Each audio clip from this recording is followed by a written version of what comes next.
ஆண்டவராகிய இயேசு கிறிஸ்துவின் நாமத்தினாலே இந்த ஆராதனைக்கு நேரலையாய் பார்த்து கொண்டிருக்கிற உங்களை கல்வாரி ஏஜி சபையின் சார்பாக உங்களை வாழ்த்தி நாங்கள் வரவேற்கிறோம்.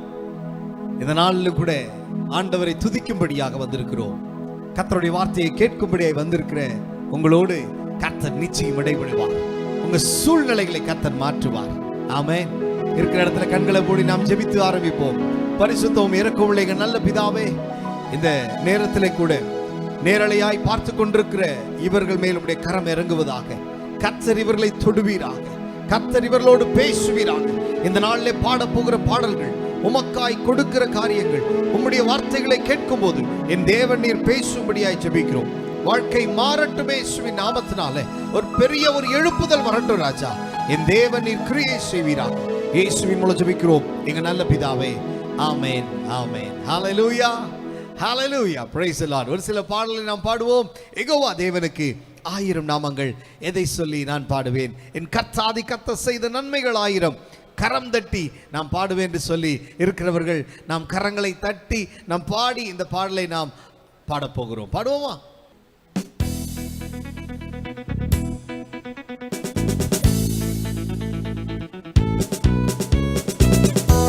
நல்ல கரங்களை தட்டி யெகோவா ஷாலோம், சமாதானம் கொடுக்கிறவர். யெகோவா ஷம்மா, யெகோவா ரூவா, யெகோவா ராஃபா. கரங்களை தட்டி சேர்ந்து பாடலாமா? யெகோவா தேவனுக்கு 1000 நாமங்கள். எதை சொல்லி பாடிடுவே? என் கர்த்தாதி கர்த்தர் செய்த நன்மைகள் 1000. கரம் தட்டி பாடிடுவே. யெகோவா தேவனுக்கு 1000 நாமங்கள். எதை சொல்லி பாடிடுவே? என் கர்த்தாதி கர்த்தர் செய்த நன்மைகள் 1000. கரம் தட்டி பாடிடு. Come on எல்லாருமே. யெகோவா ஷாலோம், யெகோவா ஷம்மா, யெகோவா ரூவா, யெகோவா ராஃபா, யெகோவா ஷாலோம், யெகோவா ஷம்மா, யெகோவா ரூவா, யெகோவா ராஃபா. யெகோவா தேவனுக்கு 1000 நாமங்கள். எதை சொல்லி பாடிடுவே? என் கர்த்தாதி கர்த்தர் செய்த நன்மைகள் 1000. கரம் தட்டி பாடிடுவே. எல்ரோய்க்கு அல்லேலூயா. என்னை நீரே கண்டீரையா. கரங்களை தட்டி சொல்லாமா? ஆமென். எல்ரோய்க்கு அல்லேலூயா. என்னை நீரே கண்டீரையா. எங்கெல்லாம் தீர்த்தீரையா. நான் தாகத்தோடு வந்தபோது ஜீவத்தண்ணீர் எனக்கு தந்து தாகம் எல்லாம் தீர்த்தீரையா. எல்ரோய்க்கு அல்லேலூயா. என்னை நீரே கண்டீரையா. எங்கெல்லாம் தீர்த்தீரையா. நான் தாகத்தோடு வந்தபோது ஜீவத்தண்ணீர் எனக்கு தந்து தாகம் எல்லாம் தீர்த்தீரையா. யெகோவா ஷாலோம், யெகோவா ஷம்மா, யெகோவா ரூவா, யெகோவா ராஃபா. Come on எல்லாரும். யெகோவா ஷாலோம், யெகோவா ஷம்மா, யெகோவா ரூவா, யெகோவா ராஃபா. யெகோவா தேவனுக்கு 1000 நாமங்கள். எதை சொல்லி பாடிடுவே? என் கர்த்தாதி கர்த்தர் செய்த நன்மைகள் 1000. கரம் தட்டி பாடிடுவே. அப்படி நாமம் சொல்லுகிறது, அவர் எல் ஷடாய், சர்வ வல்லமையுள்ள தெய்வம், நம்மை நடத்துகிற தேவன், எபினேசர், அவர் நமக்கு உதவி செய்கிறவர். ஆமென்.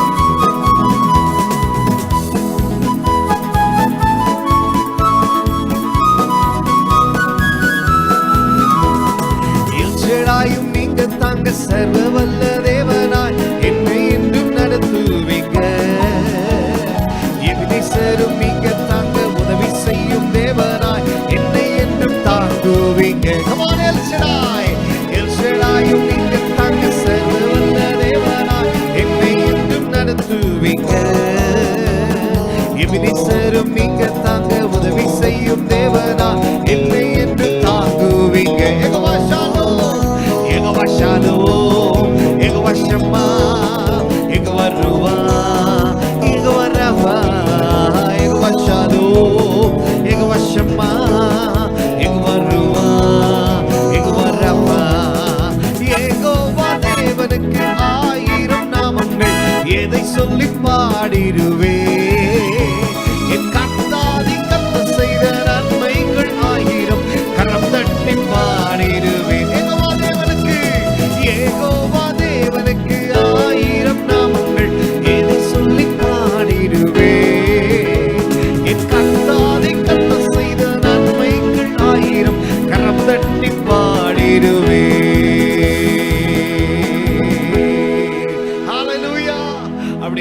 ஷம்மா, யெகோவா ஷாலோம், யெகோவா ரூவா, யெகோவா ராஃபா.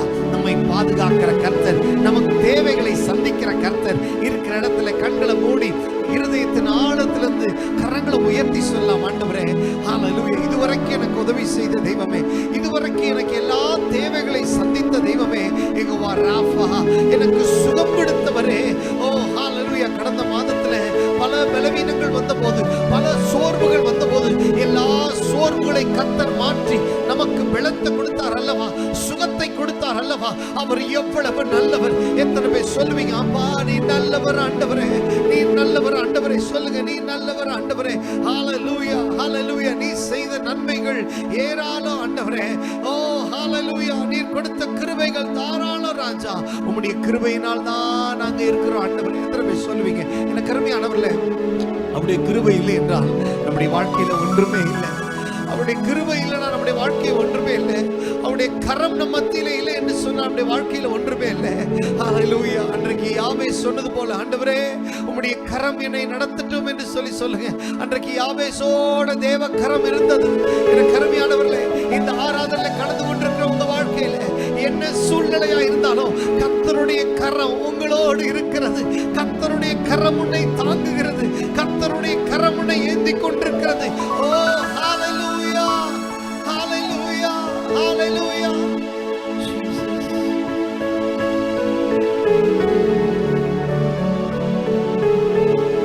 நீ செய்த நன்மைகள் ஏராளம் ஏராளம், உமக்கே ஆராதனை.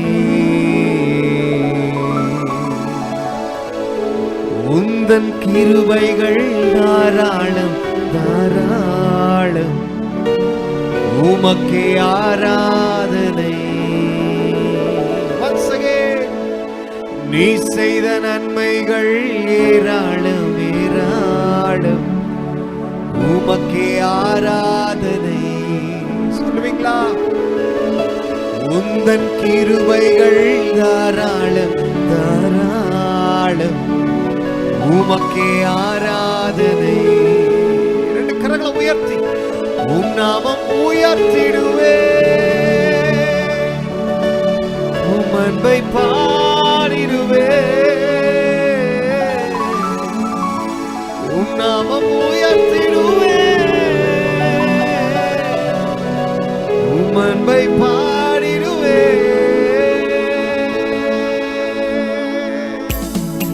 கரங்களை தட்டி சொல்ல போகிறோம், உம்மை ஆராதிக்க கூடி வந்தோம் நல்லவரே. ஆவியோடு உம்மை ஆராதிக்கிறோம் ஆண்டவரே. எந்த இடத்துல நீங்க இருந்தாலும் ஆண்டவரை ஆராதித்து பாருங்க, உங்க சூழ்நிலை மாறும். உம்மை ஆராதிக்க கூடி வந்தோம் நல்லவரே, ஆவியோடும் நல் உண்மையோடும் உம்மை ஆராதிக்க கூடி வந்தோம் பரிசுத்தரே, பரிசுத்த உள்ளத்தோடு உம்மை ஆராதிக்க கூடி வந்தோம் நல்லவரே, ஆவியோடும் நல் உண்மையோடும் உம்மை ஆராதிக்க கூடி வந்தோம் பரிசுத்தரே, பரிசுத்த உள்ளத்தோடு. Come on எல்லாருமே, ஆராதனை ஆராதனை ஆராதனை ஆராதனை ஆராதனை ஆராதனை உமக்குத்தானே, ஆராதனை ஆராதனை ஆராதனை ஆராதனை ஆராதனை ஆராதனை உமக்குத்தானே. உம்மை ஆராதிக்க கூடி வந்தோம் நல்லவரே, ஆவியோடும் நல் உண்மையோடும் உம்மை ஆராதிக்க கூடி வந்தோம் பரிசுத்தரே, பரிசுத்த உள்ளத்தோடு.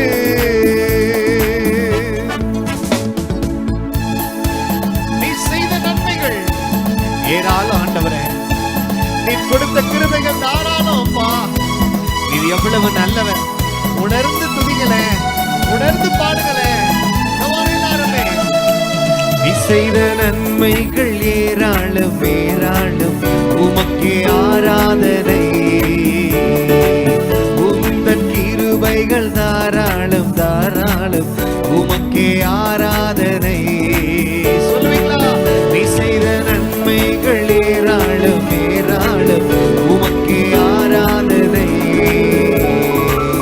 உந்தன் கிருபைகள் தாராளம் தாராளம் உமக்கே ஆராதனை. உம் நாமம் உயர்த்திடுவே, உம் நாமம் உயர்த்திடுவே, உம் அன்பை பாடிடுவே, உம் நாமம் உயர்த்திடுவே, உம் அன்பை பாடிடுவே. ஆராதனை ஆராதனை ஆராதனை ஆராதனை ஆராதனை ஆராதனை உமக்குத்தானே. கமான் எல்லாரும். ஆராதனை ஆராதனை ஆராதனை ஆராதனை ஆராதனை ஆராதனை உமக்குத்தானே. ஐயா வாழ்க வாழ்க, உம் நாமம் வாழ்க. ஐயா வாழ்க வாழ்க, சொல்லுங்க. உம் நாமம் வாழ்க. ஐயா வாழ்க, ஐயா வாழ்க வாழ்க, உம் நாமம் வாழ்க. ஐயா வாழ்க வாழ்க, உம் நாமம் வாழ்க. மகனாக தெரிந்து கொண்டீ, மறுபடி பிறக்க வைத்தீ. மகனாக தெரிந்து கொண்டீ, மறுபடி பிறக்க வைத்தீ. ராஜாக்களும் நாங்களே, ஆசாரியர்களும் நாங்களே. எத்தனை பேர் சொல்லி ராஜாக்களும் நாங்களே, ஆசாரியர்களும் நாங்களே. நல்ல கரங்களை தட்டி சொல்லுங்க. எங்களை தெரிந்து கொண்ட தெய்வமே, எங்களை முன்குறித்த தெய்வமே, எங்களை அழைத்த தெய்வமே. ஓ ஹalleluya, நாங்கள் உம்மை ஆராதிக்கிறோம். சொல்லுங்க சொல்லுங்க சொல்லுங்க. ஹalleluya. தாயின் கருவில் உருவாகும் முன்னே உன்னை பேர் சொல்லி அழைத்த தேவன் அவர். இந்த உலகத்துல எவ்வளவோ சூழ்நிலைகள் வந்தாலும் எல்லா சூழ்நிலையும் மாற்றி உங்களையும் என்னையும் கர்த்தர் நடத்தி கொண்டிருக்கிறார். எத்தனை பேர் ஆண்டவரை துதிக்கிறீங்க? எவ்வளவோ பிரச்சனைகளை யோசித்து பாருங்களேன். நம்ம இருக்கிற இடத்துல, நம்ம வீடுகள்ல, நம்முடைய வேலை ஸ்தலத்துல, நம்முடைய பிசினஸ்ல, நம்ம செய்கிற ஊழியத்துல எவ்வளவோ இக்கட்டுகள், எவ்வளவோ நெருக்கங்கள், எவ்வளவோ பிரச்சனைகள் வந்தாலும் கர்த்தர் உங்களை என்னையும் தேற்றி நடத்துகிறார் அல்லவா? ஹalleluya ஹalleluya. நம்முடைய புலம்பலை ஆனந்த களிப்பாய் மாற்றினார் அல்லவா? அவரை உயர்த்தி துதிங்கள. ஆண்டவரே உங்களை நாங்க உயர்த்துகிறோம் ஆண்டவரே. எத்தனை பேர் சொல்லுவீங்க? உங்களை நாங்க உயர்த்துகிறோம் ஆண்டவரே, உங்களை நாங்க உயர்த்துகிறோம் ஆண்டவரே. ஆதியும் அந்தமும் ஆனவரே, அல்பாவும் ஒமேகாவும் ஆனவரே, ஒருவராய் சாவாமை உள்ளவரே, சேரக்கூடாத ஒளியில் வாசம் பண்ணுகிறவரே, நீர் பரிசுத்தர். எத்தனை பேர் சொல்லுவீங்க? நீர் பரிசுத்தர் ஆண்டவரே. எங்களை நடத்துகிற கர்த்தர். இந்த ஆராதனை வேளை எத்தனை பேர் உம்மை ஆராதித்துக் கொண்டிருக்கிறார்களோ கர்த்தருடைய கரம் அவர்கள் மேல் இறங்குவதாக. நீர் பரிசுத்தம் உள்ளவர். உம்மை ஆராதிக்கிற நாங்களும் பரிசுத்தம் உள்ளவர்களாக இருக்க ரெண்டு கரங்களை உயர்த்தி சொல்லாமா? ஹalleluya ஹalleluya ஹalleluya. சேனைகளின் கர்த்தர் பரிசுத்தர், சேனைகளின் கர்த்தர் பரிசுத்தர். சொல்லுமா? சேனைகளின் கர்த்தர் பரிசுத்தர், பரிசுத்தர் பரிசுத்தரே, பரிசுத்தர் பரிசுத்தரே.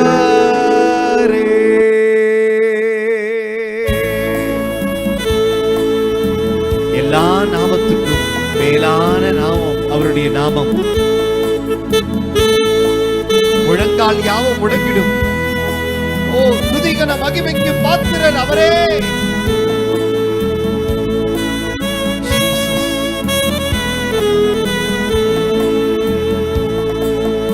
எல்லா நாமத்துக்கும் மேலானவர், முழங்கால்கள் முடங்கிடும் இவருக்கு முன்.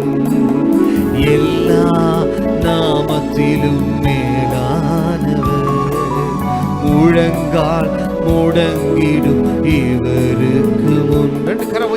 துதி கன மகிமைக்கு பாத்திரரே, தூயவரே சுவை உயர்த்திடுவேன். துதி கன மகிமைக்கு பாத்திரரே, தூயவர் இயேசுவை. இரண்டு கரங்களை உயர்த்தி சொல்லாமா? சேனைகளின் கர்த்தர் பரிசுத்தர், சேனைகளின் கர்த்தர் பரிசுத்தர், சேனைகளின் கர்த்தர் பரிசுத்தர். ஓ பரிசுத்தர் பரிசுத்தரே, பரிசுத்தர் பரிசுத்தர். Once again, சேனைகளின் கர்த்தரே, சேனைகளின் கர்த்தர் பரிசுத்தர். சொல்லுவீங்களா? சேனைகளின் கர்த்தர் பரிசுத்தர், சேனைகளின் கர்த்தர் பரிசுத்தர். ஓ பரிசுத்தர் பரிசுத்தரே, பரிசுத்தர் பரிசுத்தரே, பரிசுத்தர் பரிசுத்தர். ரெண்டு கரங்களை உயர்த்தி ஆண்டவர் ஆராதிக்கலாமா? ஓ ஹல்லேலூயா ஹல்லேலூயா. உம்மை நாங்கள் உயர்த்துகிறோம் ஆண்டவரே, நீர் பரிசுத்தர் ஆண்டவரே. ஹல்லேலூயா ஹல்லேலூயா. பரலோகத்திலே ஓ தேவதூதர்கள் அவரை ஓயாமல் சொல்லுகிறார்கள், பரிசுத்தர் பரிசுத்தர் பரிசுத்தர் பரிசுத்தர் என்று சொல்லி. ஓ ஹல்லேலூயா. இருதயத்தின் ஆழத்திலிருந்து சொல்லலாம், ஆண்டவரே நீர் பரிசுத்தர் ஆண்டவரே, சிங்காசனத்தில் வீற்றிருக்கிற தேவனே. ஓ கேருபீன்கள் மத்தியிலும் சேராபீன்கள் மத்தியிலும் போற்றிடுவீர்கள் பரிசுத்தரே.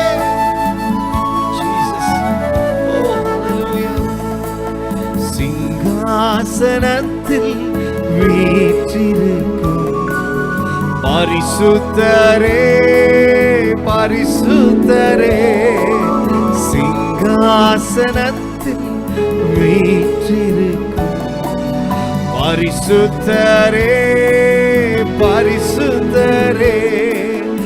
ஆராதனை உமக்கு ஆராதனை, ஆராதனை உமக்கு ஆராதனை, ஆராதனை உமக்கு ஆராதனை, ஆராதனை உமக்கு ஆராதனை. சிங்காசனத்தில் வீற்றிருக்கும் பரிசுத்தரே பரிசுத்தரே. சொல்லுவீங்களா? சிங்காசனத்தில் வீற்றிருக்கும் பரிசுத்தரே பரிசுத்தரே. ஹல்லேலூயா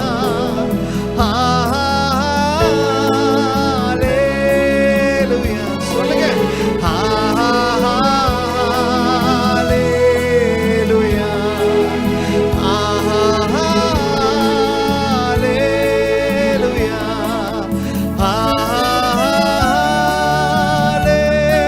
ஹல்லேலூயா. சொல்லுவோமா? ஹல்லேலூயா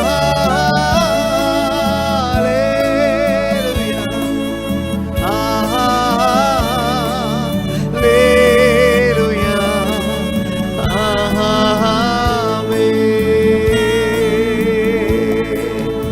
ஹல்லேலூயா. ரெண்டு கரங்களை உயர்த்தி சொல்லாமா? ஆண்டவரே உமக்கு ஸ்தோத்திரம் ராஜா. அடைக்கலமே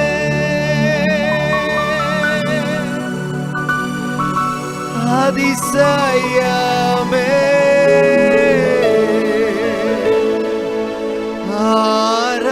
ஆராதனை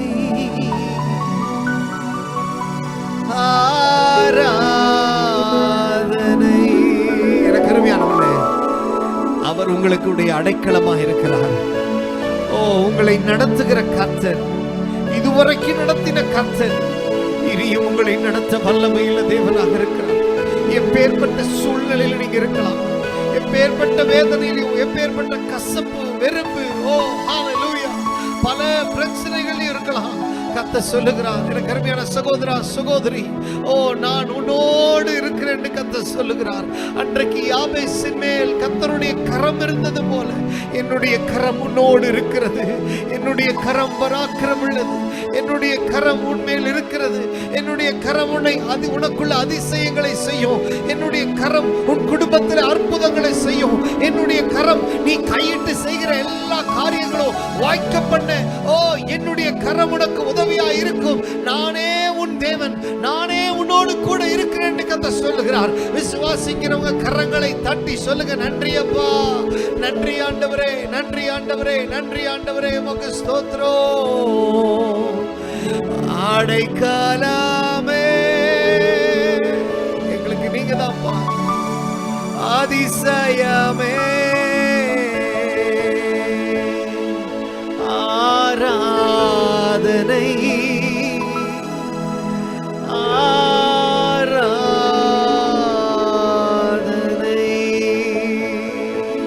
அடைக்கலமான தேவன், அதிசயமான தேவன் நிச்சயம் உங்களை நடத்துவார்.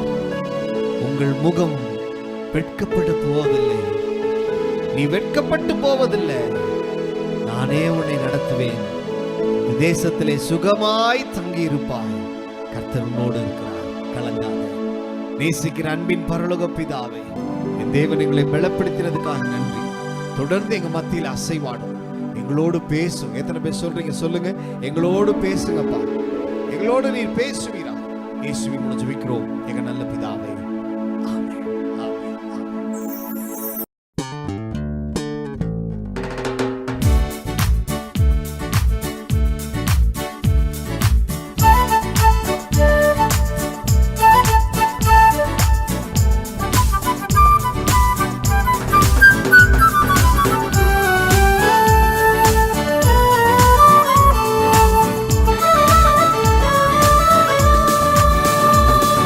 சமூகம் முன்னே செல்லும் என்று வாக்கு செய்த தேவன், சமூகம் முன்னே செல்லும் என்று வாக்கு செய்த தேவன், தினம் என்னை நடத்தி செல்வார். பாதம் என்றும் அமர்வே, தினம் என்னை நடத்தி செல்வார். பாதம் என்றும் அமர்வே.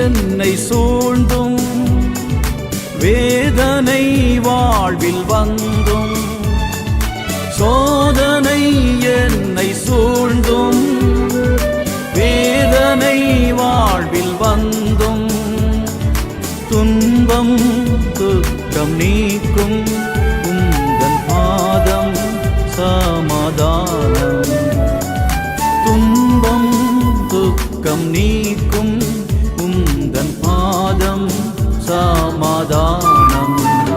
என் சமூகம் முன்னே செல்லும் என்று வாக்கு செய்த தேவன், என் சமூகம் முன்னே செல்லும் என்று வாக்கு செய்த தேவன், தினம் என்னை நடத்தி செல்வார். பாதம் என்றும் அமர்வே, தினம் என்னை நடத்தி செல்வார். பாதம் என்றும் அமர்வே.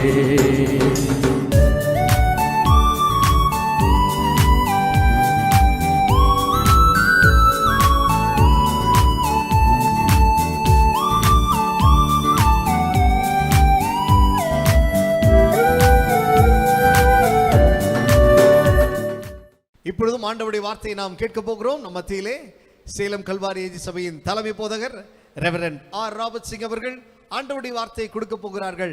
உற்சாகத்தோடு கவனியுங்கள், ஜெபசிந்தனையோடு இருங்கள். கர்த்தர் நிச்சயம் உங்களோடு பேசுவார். வாசிக்கலாம். 1 நாளாகமத்தின் புஸ்தகம் 29ஆம் அதிகாரம் 12வது வசனம். 1 Chronicles chapter 29 verse 12. ஐஸ்வரியமும் கனமும் உம்மாலே வருகிறது. தேவரீர் எல்லாவற்றையும் ஆளுகிறவர். உம்முடைய கரத்திலே சத்துவமும் வல்லமையும் உண்டு. எவரையும் மேன்மைப்படுத்தவும் பலப்படுத்தவும் உம்முடைய கரத்தினால் ஆகும்.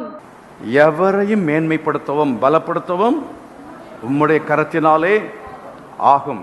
சொல்லுகிற நபர் யார் என்று நாம் பார்த்தோம் என்றால் தாவீது இதை சொல்லுகிறார்.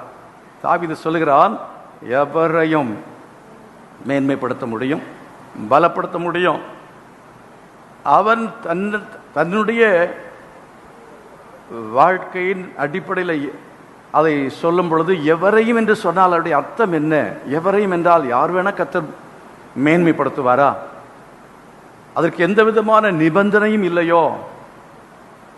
எவரையும் அவர் மேன்மைப்படுத்த முடியும், எவரையும் பலப்படுத்த முடியும் அப்படி என்கிறது அல்ல. அதாவது இந்த உலகத்தில் யாரை வேண்டுமென்றாலும் கர்த்தர் பலப்படுத்துவார், மேன்மைப்படுத்துவார் என்றால் அதற்கு அடிப்படையான ஒரு தகுதிகள் அவரிடத்தில் இருக்க வேண்டும் என்கிற அவசியம் இல்லை. அடிப்படையான தகுதிகள் என்று சொன்னால் ஆளுடைய ஹைட்டை பார்த்து, அவருடைய வெயிட்டை பார்த்து, இல்லை படிப்பை பார்த்து, இல்லை அவருடைய பின்னணியத்தை பார்த்து, எதையும் அப்படி கர்த்தர் எதையுமே பார்க்க மாட்டார். எவரையும் என்றால் எந்த ஜாதியாக இருந்தாலும், எந்த குலமாக இருந்தாலும், எந்த கோத்திரமாக இருந்தாலும், அவர்கள் அழகாக இருக்கலாம், இல்லை அழகு இல்லாமல் இருக்கலாம், ஒருவேளை கை கால் உள்ளவங்களாக இருப்பாங்க, இல்லைன்னா கை கால் இல்லாதவங்க கூட இருப்பாங்க. எவரையும் கர்த்தர் மேன்மைப்படுத்துவார், எவரையும் கர்த்தர் பயன்படுத்துவார். விசுவாசிக்கிறீங்களா? அல்லேலூயா. ஒரு வாரத்தில் ஒரு வயதானவர் வந்தார், 75 வயது. அவங்க மகனும் அதேபோல் அவருடைய மனைவியும் 3 பேருமாய் வந்து என்னை பார்த்தார்கள். அவர் சேலத்தில் தான் இருக்கிறார். அவர் என்னை குறித்து கேள்விப்பட்டிருக்கிறார். அவங்க ஒரு 2 புஸ்தகத்தை என்னிடத்துல தமிழும் ஆங்கிலமும், ஒன்று தமிழில் அவர் எழுதியது, இன்னொன்று ஆங்கிலத்தில் அதை மொழிபெயர்த்து எழுதியிருக்கிறார். அப்படி ஒரு புஸ்தகம். வெளிப்படுத்தின விசேஷத்தில் ஒவ்வொரு வசனத்தையும் அவர் அதை எடுத்து விளக்கி போட்டிருக்கிறார். ஆண்டவர் அவருக்கு கொடுத்த வெளிப்பாடு என்று சொல்லி அவர் சொன்னார். வேதா மக்களோடையெல்லாம் நான் போகலை, பிறகு எல்லாருமே சொல்கிறாங்கன்னு சொல்லி இப்போ 65 வயசில் தான் நான் என்ன செய்தேன், பிடி ஆன்லைனில் படித்தேன் அப்படின்னு சொல்லி சொன்னார். அதுக்கு முன்பு வரையிலையும் அவர் அதாவது உலக பிரகாரமான வேலை பார்த்து கொண்டிருந்த ஒரு மனிதன். அவர் அந்த வெளிப்படுத்தின விசேஷத்தில் இருந்து எழுதியிருக்கிற புஸ்தகம் இந்த பைபிள் சைஸோட பெரிது. பைபிள் சைஸோட பெரிது, இவ்வளவு சைஸில் இருக்கும், பெரிய ஒரு புஸ்தகம். அது தமிழில் 1 புத்தகம், இங்கிலீஷில் 1. அதை நன்றாக நேர்த்தியாய் செய்திருக்கிறார். அப்போது வேலை உலகத்தில் உங்களைப் போல சாதாரணமாய் வேலை பார்த்த ஒரு நபர், அவர் 65லிருந்து 75 வயது வரையிலையும் 10 ஆண்டுகள் இரவு அதிகமாய் நேரத்தை செலவு பண்ணி இந்த புத்தகத்தை அவர் எழுதியிருக்கிறார். ரொம்ப ஆச்சரியமான காரியம். அவர் எவரையும் கர்த்தர் என்ன செய்ய முடியும், 65 வயதில் உள்ளவரையும் பயன்படுத்த முடியும். ஆஃப்டர் 65 இயர்ஸ் நம்ம நினைப்போம் 60 ஆகிப்போச்சு, இனி அவ்வளவுதான் அப்படின்னு நம்ம நினைக்கிறோம். 65ல் பிடி, 65ல் இருந்து 75 வரை 10 ஆண்டுகள் வெளிப்படுத்தின விசேஷத்தை இருந்து ஒரு பெரிய புத்தகத்தை எழுதியிருக்கிறார். அப்படி என்றால் ஆண்டவருக்காக நாம் பயன்பட முடியும். கர்த்தர் யாரையும் எடுத்து என்ன செய்ய முடியும், பயன்படுத்த முடியும். யாரையும் மேன்மைப்படுத்த முடியும், யாரையும் கர்த்தர் என்ன செய்ய முடியும் என்றால் பலப்படுத்த முடியும். நம்முடைய அர்ப்பணிப்பு தான் மிக முக்கியமானது. வயது முக்கியமல்ல, நம்முடைய அர்ப்பணிப்பு எந்த வயதில் நம்ம அர்ப்பணித்தாலும் அந்த வயதிலே கர்த்தர் நம்மை எடுத்து பயன்படுத்துகிறவர். எவரையும் கர்த்தர் என்ன செய்வார், பயன்படுத்துவார். விசுவாசிக்கிறீங்களா? உங்கள் வயசு ஒரு வித்தியாசமே இல்லை, படிப்பு ஒரு பிரச்சனையே இல்லை. பேசிக் படிப்பு அவர் 10ஆம் வகுப்பு தான், 10th 10ஆம் வகுப்பு என்பது ஒரு பிரச்சனையே இல்லை. ஆண்டவர் நம்மை உயர்த்துவார். தாவீது இதை சொல்ல காரணம் என்னவென்று சொன்னால் தன்னுடைய அனுபவத்திலிருந்து அவன் சொல்லுகிறதை பார்க்கிறோம். from his own experience. ஆண்டவர் தாவீதை மேன்மைப்படுத்தினார். ஆண்டவர் தாவீதை அவர் பலப்படுத்தினார். பலப்படுத்தினார் என்று சொன்னால் கட்டி எழுப்பினார். அவனுடைய ராஜ்யத்தை கட்டி எழுப்பினார். அவனுடைய வாழ்க்கையை மேலும் மேலும் ஆண்டவர் என்ன செய்தார் என்று சொன்னால் அவர் அதாவது கட்டி எழுப்பி அதை பலனுள்ளதாக மாற்றினார், அதை ஆசீர்வாதமாக மாற்றினார். சில சமயத்தில் சிலருடைய வாழ்க்கை ஒரு குறிப்பிட்டதான காலத்துக்கு பிறகு பலவீனப்பட்டு போகும், வீழ்ச்சி அடையும். ஆகவே வர வர தேவன் அவரை பலப்படுத்தி மேன்மைப்படுத்தினார் என்று சொன்னால் he had a successful life, ஒரு வெற்றிகரமான வாழ்க்கை உலகத்தில் வாழ்ந்தார். கர்த்தரை மகிமைப்படுத்துவோமா? அபிதமான ஒரு வாழ்க்கையை தேவன் அவருக்கு கொடுத்தது போல நமக்கும் அவர் கொடுப்பதற்கு வல்லமுள்ள தேவனாக இருக்கிறார். அவர் சொல்லுகிறார், ஐஸ்வர்யமும் கனமும் உம்மாலே வருகிறது. ஐஸ்வர்யம் ஆண்டவரால் வருகிறது. தேவன் மேன்மைப்படுத்தும் பொழுது ஒரு மனிதனை கர்த்தர் அவனை பவர்ஃபுல்லாக மாற்றும் பொழுது, அவனை கர்த்தர் உயர்த்தும் பொழுது, மேன்மைப்படுத்தும் பொழுது ஐஸ்வர்யத்தையும் கொடுக்கிறவர். தேவன் நம்முடைய பொருளாதாரத்திலையும் கர்த்தர் நம்ம உயர்த்துகிற தேவனாக இருக்கிறார். விசுவாசிக்கிறீங்களா? பொருளாதாரத்திலும் கர்த்தர் நம்மை மேன்மைப்படுத்துகிறவர். அநேகர் பொருளாதாரத்தில் கர்த்தர் மேன்மைப்படுத்துகிறது மட்டுமே சொல்லி விட்டு விடுவார்கள். நான் அப்படி சொல்ல, சிலர் என்ன செய்வார் என்றால், இல்லை பொருளாதாரம் நமக்குரியது அல்ல என்று சொல்வார்கள். இல்லை, புதிய ஏற்பாட்டிலையும் ஆண்டவர் நம்மை பொருளாதாரத்திலும் மேன்மைப்படுத்துவார், பொருளாதாரத்திலையும் ஆண்டவர் நம்மை பலப்படுத்துவார். ஆமென். பொருளாதாரத்தையும் தேவன் கட்டி எழுப்புவார். விசுவாசத்தோடு ஆண்டவரை மகிமைப்படுத்துவான். அந்த வசனத்தில் ஐஸ்வர்யமும் கனமும் உம்மாலே வருகிறது. ஆண்டவர் நம்மை பதவிகள் தருவார், தேவன் நம்மை உயர்த்துவார். பட்டங்கள் தேவனால் கிடைக்கிறது. ராஜாவாய் கர்த்தர் இவனை மாற்றினார். ராஜாவாய் கர்த்தர் மாற்றுகிறவர். ஆண்டவர் ஒரு மனிதனை எந்த விதமான பதவியும் கர்த்தர் கொடுத்து அவனை மேன்மைப்படுத்துவார், உயர்த்துவார், கனப்படுத்துவார். அப்படிப்பட்டதான கனத்துக்குரிய பாத்திரங்களாய் தேவன் என்னை மாற்ற வேண்டும் என்று சொல்லி ஒவ்வொரு விரும்பினால் என்ன செய்ய வேண்டும்? நாம் அதற்கு ஒப்புக் கொடுக்க வேண்டும். ஆண்டவரே, ஐஸ்வர்யம் மாத்திரமல்ல, கனமும் உம்மால் தான் கிடைக்கிறது. சாதாரணமான நிலைமையிலே இந்த உலகத்திலே மதிக்கப்படாத மக்களாக, புறக்கணிக்கப்பட்ட மக்களாக, ஒதுக்கப்பட்ட மக்களாக இருந்த ஆட்களை கர்த்தர் அவர் என்ன செய்கிறார் என்றால், அவர் உயர்த்தி அவர்களை கனப்படுத்துகிறார், அவர்களை கனவான்களாய் தேவன் மாற்றுகிறார். இந்த தாவீதுடைய வாழ்க்கையில் பார்த்தீர்கள், ரெண்டும் இல்லை, ஐஸ்வர்யம் இல்லை, கனமும் இல்லை. எப்படி சொல்லுகிறேன் நீங்க கேட்கலாம். இந்த தாவீதுக்கு கொஞ்சம் ஆடுகள் மட்டும் அவங்க அப்பா வாங்கி கொடுத்துருந்தார். பிரதர்ஸ் எல்லாம் கொஞ்சம் கொஞ்சம் டொனேஷன் கொடுத்து அப்பா அதனால வாங்கி கொடுத்துருக்கார். அதனால அப்பா கேட்கிறாரோ இல்லையோ, இவங்க டாமினேஷன், யாருடைய டாமினேஷன் அதிகமாக இருந்ததுன்னா பிரதர்ஸோடைய டாமினேஷன் தான். அவங்க பட்டாளத்தில் வேலை செஞ்சுட்டு இருக்கும் பொழுது, இந்த பையலுக்கு ஒரு வேலையும் இல்லை, இவனுக்கு இராணுவத்தில் இடம் கிடைக்கல அப்படின்னு சொல்லி எல்லாரும் பேசி கடைசியில் இவன் ஒன்றுக்குமே லாய் கிடையாது, எப்போவுமே தோத்திரம் தோத்திரம் தோத்திரம் சொல்லிட்டு நடக்கிறான். அதனால இவன் வேற ஒன்றுக்குமே லாய்க்கப்பட மாட்டான். சரி, ஸ்கூலுக்கு போனாலும் இவன் சரியாக படிக்க மாட்டான், இவன் பைபிளையே படிச்சுட்டு இருப்பான், இவன் சும்மா ஆண்டவர் ஆண்டவர்னு சொல்லிட்டே போயிட்டே இருப்பான். அதனால இவன் உருப்பட மாட்டான். சரி, என்ன பண்ணுறது, இவனுக்கு நாங்கள் எல்லாம் கொஞ்சம் காசு தரோன்னு சொல்லி ஆளுக்கு 100 ரூபா போட்டு ஒரு ஆட்டுக்குட்டியை வாங்கி, ஒரு 10 ஆட்டுக்குட்டிகளை வாங்கி அவன் கையில் கொடுத்தாங்க. அந்த 10 ஆட்டுக்குட்டிகளை வனாந்திரத்தில் மேய்க்கணும், அங்கே தான் இருக்கணும், வீட்டுக்கெல்லாம் வரக்கூடாது. வீட்டில் இவன் போடுற சத்தம் பிடிக்கலையோன்னு தெரியல, சும்மா இவன் இந்த புறா உருமுறை மாதிரி சில ஆட்கள் வீட்டில் உட்காந்து ஜெபம் பண்ணிட்டு இருந்தாங்கன்னா சிலருக்கு பிடிக்காது. அதனால இவனை காட்டுக்கே அனுப்பிட்டாங்க, நீ அங்கே இருப்பா, அங்கே இருந்து சொன்னால் இவன் கையில் ஒரு இன்ஸ்ட்ருமெண்ட் இருக்கும். அவன் என்னன்னா அதை பற்றி அவன் கவலையே படலை. வீட்டில் இருந்தால் என்ன, காட்டில் இருந்தால் என்ன, கர்த்தர் எங்கே இருக்கிறாரோ அது எனக்கு என்ன சுகவாசஸ்தலம் அப்படின்னு அவன் காட்டில் ஜாலியாக அங்கே இருந்து நல்ல ஜெபம், காட்டில் ஜெபம் தடையே கிடையாது. வனாந்திரத்தில், காடில் வனாந்திரம், வனாந்திரத்தில் அவன் ஆடுகளை அங்கே மேய்த்து கொண்டு நல்ல பாட்டு. அப்போ அப்பா தொந்தரவு கிடையாது, அம்மா தொந்தரவு இல்லை, இப்போ சகோதரிய தொந்தரவு ஒன்றுமே கிடையாது. ஆடுகளை மேய்க்கிற சமயத்திலேயே இப்போ ஆண்டவர் அவனுக்கு வெளிப்பாடு கொடுக்குறாரு. அந்த வெளிப்பாடு வரும்பொழுது எழுதுகிறான், கர்த்தரன் மேய்ப்பராய் இருக்கிறான், நான் தாட்சி அடையேன், அவர் என்னை புல்லுள்ள இடங்களில் மேய்த்த அந்த அனுபவம் அவன் ஏதோ ஒரு பெயருக்காக கிறிஸ்தவன், அல்லாண்டை கிறிஸ்தவன் என்று அவள் சொல்ல முடியாது.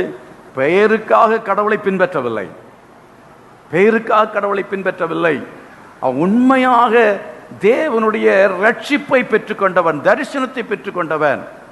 இந்த சின்ன வயசுலேயே கர்த்தர் சில ஆட்களுக்கு என்ன செய்கிறாருன்னா, அந்த உள்ளத்தில் அந்த ஒரு என்ன செய்கிறார், தரிசனத்தை கொடுக்கிறார்.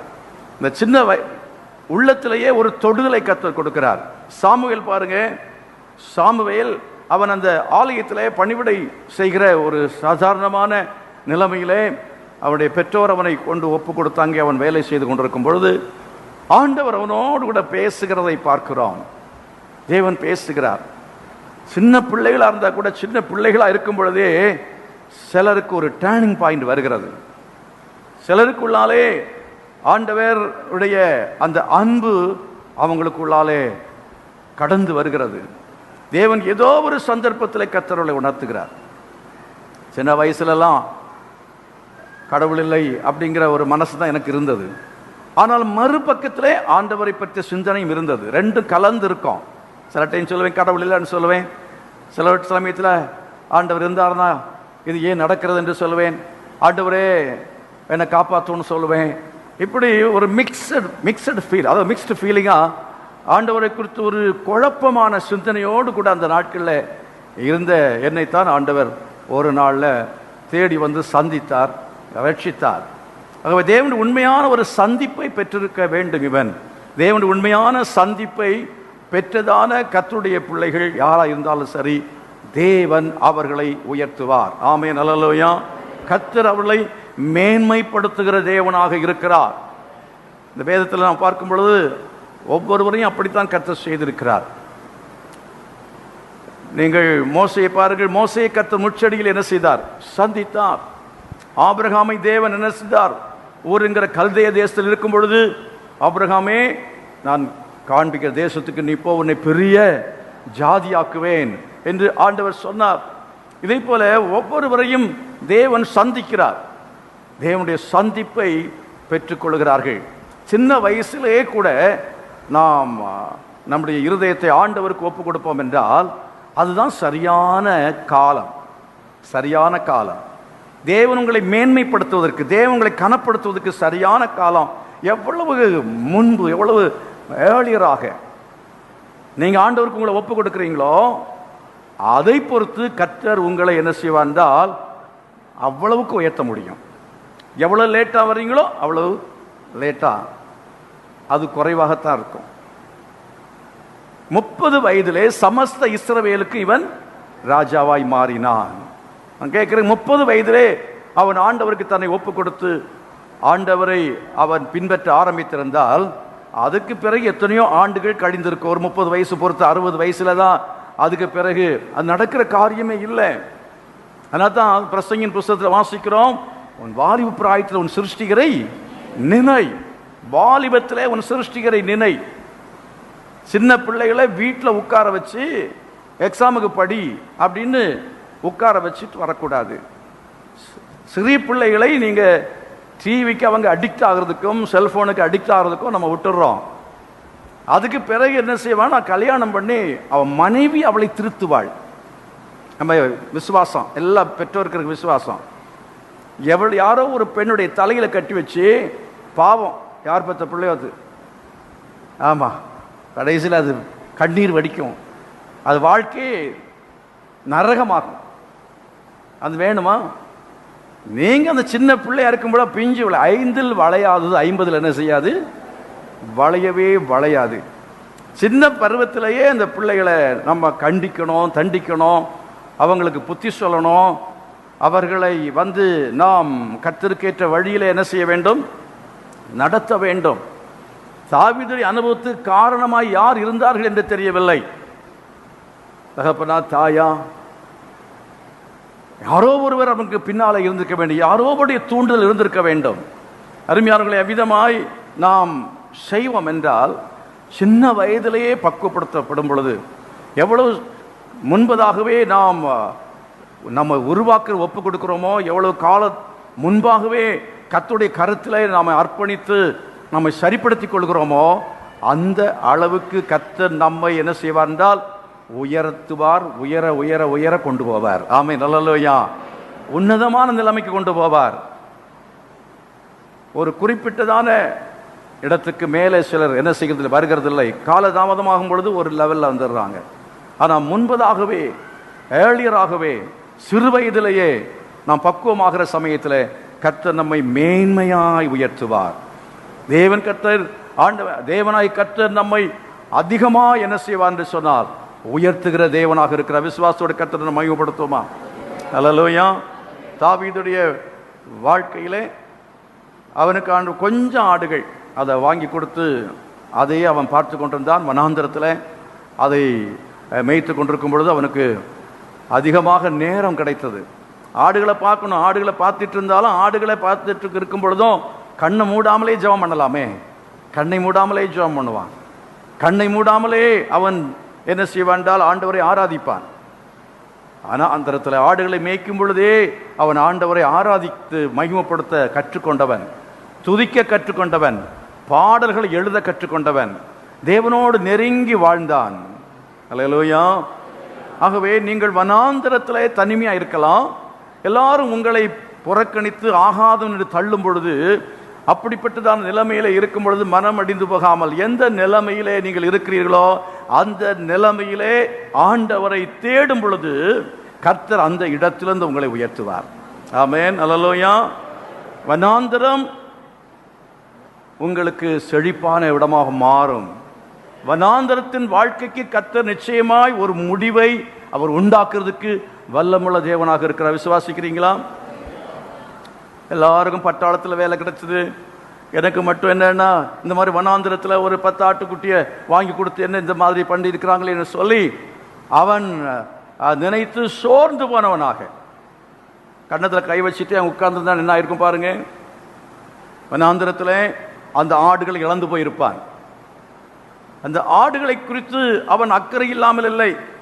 இந்த ஆடு மேய்க்கிறது என்ன வேலை அப்படின்னு சொல்லி அவன் தன் சகோதரரை கம்பேர் பண்ணி ஒப்பிட்டு பார்த்து கொண்டு அவன் தன்னை ஒப்பிட்டு தன்னுடைய வேலையை ஒப்பிட்டு பார்த்து அப்படியே அவன் இருந்திருந்திருப்பான் என்று சொன்னால் தன்னுடைய மனதிலே ஒரு கவலை, ஒரு சோர்வு, ஒரு அதைரியம் இதற்கு இடம் கொடுத்திருப்பான் என்றால் நிச்சயமாக அவன் வாழ்க்கை முன்னேறி இருக்காது. அவன் மேன்மை அடைவதற்கு காரணமாய் இருந்தது என்னவென்றால் அவன் அதை பற்றி எல்லாமே கவலைப்படவே இல்லை. அவனிடத்தில் இந்த கொஞ்சம் ஆடுகளை அவன் பொறுப்பாக என்ன செய்தான், கவனித்து கொண்டான். அதாவது அவன் பெலிஸ்தர் பாளையத்தில் யுத்தம் நடந்து கொண்டிருக்கும் பொழுது அங்கே வருகிறான். சவுல் ராஜாவிடத்தில் பேசும் பொழுது சவுல் ராஜா பார்க்கிறான், உன்னால எப்படி யுத்தம் செய்ய முடியும்? இவன் வைராக்கியமாய் வந்து நிற்கிறான். இந்த பெலிஸ்தனை நான் என்ன செய்வேன், கொன்று போடுவேன். எல்லா யுத்த வீரர்களும் இவங்களுடைய சகோதரர்கள் உட்பட எல்லாருமே ஓடி ஒளிகிறார்கள். ஆனால் இவனுக்கு யுத்த அனுபவம் இல்லை, இவனுக்கு எந்த விதமான பழக்கமும் இல்லை. ஆனால் அவன் சொல்றான், நான் இந்த பெலிஸ்தனை என்ன செய்வேன், கொன்று போடுவேன். அவன் என்னிடத்தில் விடுங்கள், நான் பார்த்துக் கொள்கிறேன் என்று சொல்கிறான். ரொம்ப வேடிக்கையாக இருந்திருக்கும் ராஜாவுக்கு. என்னதான் இப்ப சொல்றான், சரி போய் அவன் சாகட்டும் அப்படின்னு சொல்லி ராஜாவும் நினைத்தார். ஆனால் அவனிடத்துல அவன் இன்டர்வியூ பண்ணும்போது அவனிடத்துல அவன் பேசுகிறான், என்ன எப்படி நீ எதனால் இப்படி உன்னால் எப்படி முடியும் என்று கேட்கிற சமயத்தில் அவன் சொல்லுகிறான், ஒரு சமயத்தில் நான் ஆடுகளை மேய்த்து கொண்டிருக்கும் ஒரு சமயத்தில் ஒரு சிங்கம், ஒரு சமயத்தில் ஒரு கரடியும் வந்தது, நான் என்ன செய்தேன், கிழித்து போட்டேன், என்னுடைய வாயை பிடித்து அதை கிழித்து போட்டேன் என்று சொல்கிறான். அவன் அவன் கையில் ஒரு தடி வைத்திருக்கான் பாருங்க. தடியை கொண்டு நான் சிங்கத்தை அடித்திருக்கிறேன், கரடியை நான் கொண்டிருக்கிறேன். இந்த பெலிஸ்தனும் அவைகள் ஒன்றை போல இருப்பான், எனக்கு இதை பற்றி கவலையே இல்லை, அவன் ஒரு பெரிய விஷயம் அல்ல என்று சொல்லி அவனுக்குள்ளாலே அவன் எதனால் அது சொன்னான் என்றால், இந்த அனுபவம் அவனுக்கு கை கொடுத்தது என்பதல்ல முக்கியமான காரியம். அவன் அதை குறிப்பாய் சொல்லவில்லை, நான் கர்த்தருடைய நாமத்தினாலே இதை செய்வேன். ஆமென், அல்லேலூயா. சிங்கத்தை வெல்ல வேண்டும் என்றாலும், கரடியை வெல்ல வேண்டும் என்றாலும், கோலியாத்தை வெல்ல வேண்டும் என்றாலும் நமக்கு தைரியம் இருக்கலாம். அந்த தைரியத்தை கொடுக்கிறது எது தெரியுமா? பரிசுத்தாவின் அபிஷேகம். ஆமென், அல்லேலூயா. அவனுக்குள்ள இருந்த அந்த அபிஷேகம் அவனை தைரியம் உள்ளவனாய் மாற்றியது. எல்லாரும் சிங்கத்தை பிடிச்ச சிங்கம் அதை மேற்கொள்ள முடியாது. அவன் அன்றைக்கு எழுத்தின்படியாக ஒரு சிங்கத்தை அவன் கொன்றான், கரடி அவன் கொன்றான். ஆனால் இன்றைக்கு நாம் நிறைய கரடிகளும் நிறைய சிங்கங்களும் நமக்கு எதிராக வருகிறது. அதுகள் மனுஷர்கள் மூலமாக வரலாம். சாத்தான் சிங்கத்தை போல, கெர்ச்சிக்கிற சிங்கத்தை போல எவனை விழுங்கலாமோ என்று வகை தேடி சுற்றி திரிகிறார் என்று வேதம் சொல்கிறது.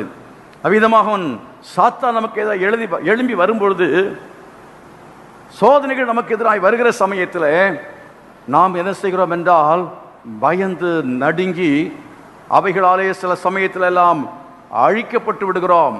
நம்முடைய வாழ்க்கை முற்றிலுமாய் நாசமாக்கப்பட்டு விடுகிறது. நம்முடைய வாழ்க்கை இழந்து போகிறோம். நம்முடைய வாழ்க்கையில உயர்வல்ல, நம்முடைய வாழ்க்கையில மேன்மை அல்ல, நம்முடைய வாழ்க்கையே இல்லை. வாழ்க்கையே நம்ம நஷ்டப்பட்டு போகிறோம். இந்த உலகத்தில் எவ்வளவு காரியங்கள் வந்தாலும் சரி, எவ்வளவு பிரச்சனைகள் வந்தாலும் சரி, கர்த்தருடைய அபிஷேகம் நமக்கு இருக்கும் என்றால் நாம் அவைகளை ஜெயிக்க முடியும். விசுவாசிக்கிற மக்கள் கரங்களை கொட்டி கர்த்தரை மகிமைப்படுத்துங்க. அல்லேலூயா.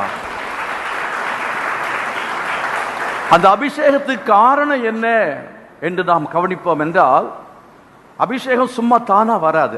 அபிஷேகம் சொன்னா என்ன நினைக்கிறாங்கன்னா, நீங்க பெற்றுக்கொள்ளுங்க, நான் இப்ப 10 முறை சொன்னதுனால அந்த அபிஷேகம் வரும். இன்னைக்கு இது ஒரு ட்ரெண்டு. உலகத்தில் ஒரு சில ஆட்கள் கல்ட்டு அப்படின்னு ஒரு குரூப் பெண்டிகாஸ்டல் டைப்பில் இருக்கிறாங்க. இவங்க என்னன்னா பெற்றுக்கொள்ளுங்கள் பெற்றுக்கொள்ளுங்கள் பெற்றுக்கொள்ளுங்கள், ரிசீவ் ரிசீவ் ரிசீவ் அப்படின்னு சொன்ன உடனே மக்கள் எல்லாம் கையை உதறாங்க, என்னென்னோ பண்றாங்க.